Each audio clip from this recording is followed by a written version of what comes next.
Hi folks, it's Darcy from the Purposeful Welcome back to another edition of Drycember, where we're taking a bite-sized chunk out of learning to dehydrate all month long. It's for beginners who are learning how to dehydrate and who've just gotten a machine.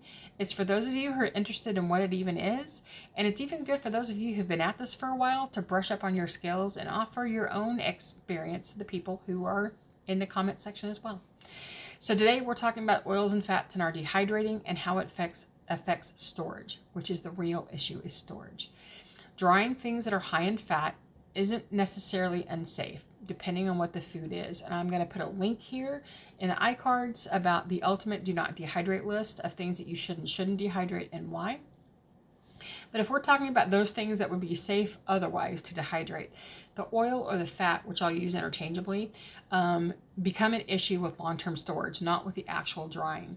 So when you're making a fruit leather and the recipe for the leather suggests that you spray your trays with some cooking spray to help removal of the fruit leather later, it's okay to do that if you're going to be eating it within the next month. If you're planning on putting that fruit leather away for long-term storage, you shouldn't do it because that oil can go rancid over time, which is when oil and fat both they go bad and they have this really bad smell that something went bad, and it's likely the oil. It happens if you open a bag of commercial croutons that have been on the shelf for a while. You get this weird, musty, not pleasant smell from it that you can eat them and they still have that aftertaste because it's the oil that was in there that went bad. You get it when you do flour because the flour can go bad, and it's that same smell of rancidity. Peanut butter, if you've had a jar of peanut butter on the shelf too long, of course, when you open it, you can kind of tell, but when you take a whiff of it, you know that oil has gone bad.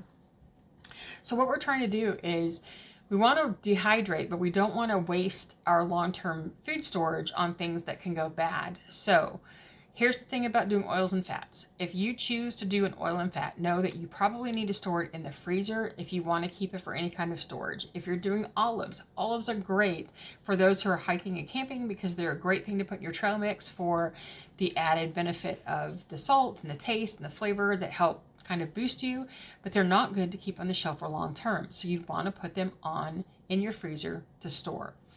Things like, let's see, if you're doing croutons, like I mentioned before, if you're going to spray them with oil to put the seasonings on, whether you do them in your oven or in your dehydrator, know that you need to move through those pretty quickly versus doing a version of it that doesn't have oil that you want to put away for long-term storage. Even if you're just drying breadcrumbs on their own, don't use oil to do it if you're going to put it away for long-term, because the incidence of rancidity can increase, which means you've ruined your food because you can't eat it.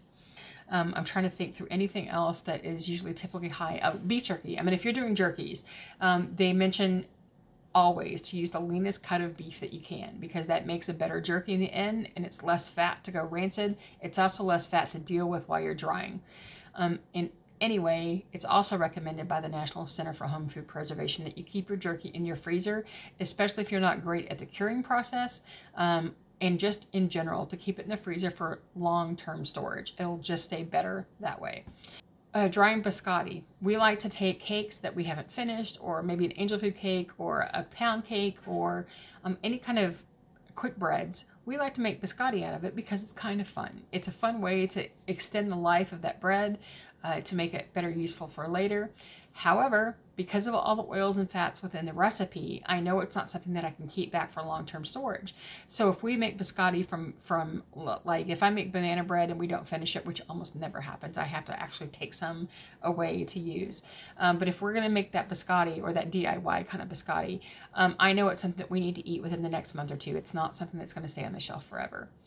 So when you're doing oils and fats with dehydrating, try to remember that they're not for long-term storage, they're for short-term snacking, or they need to be kept in the freezer. Try to stay away from oils and fats as much as possible because they're just not good for long-term because of the risk of rancidity that will ruin your food later. So if you have questions, just ask them in the links down below. In the comments below. I'll be happy to answer anything that you have, and other people with experience may also answer your question as well. If you'd like to catch up on yesterday's video, it's right here. If you'd like to try to catch up on the series, it starts right here. You can subscribe to my channel here to catch more information on food preservation and storage, and I hope to see you again tomorrow for another edition of Drycember.